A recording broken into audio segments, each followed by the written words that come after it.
চীন গত ৭০ বছরের মধ্যে সবচেয়ে বড় একক স্বর্ণের মজুদ আবিষ্কারের ঘোষণা দিয়েছে। দেশটির প্রাকৃতিক সম্পদ মন্ত্রণালয় জানিয়েছে, উত্তর পূর্বাঞ্চলীয় লিয়াওনিং প্রদেশে অবস্থিত দাদঙ্গ স্বর্ণ খনিতে বিশাল এই মজুদ পাওয়া গেছে, যা ১৯৪৯ সালের পর চীনের ইতিহাসে সবচেয়ে বড় স্বর্ণের আবিষ্কার।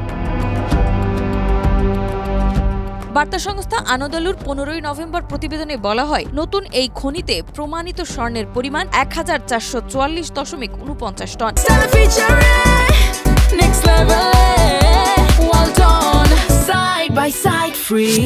মাত্র ১৫ মাসের অনুসন্ধানে খনিটির অবস্থান শনাক্ত করা হয়েছে, যা ভবিষ্যতে দ্রুত ও উন্নত মানের খনিজ অনুসন্ধানের একটি উদাহরণ হয়ে উঠতে পারে।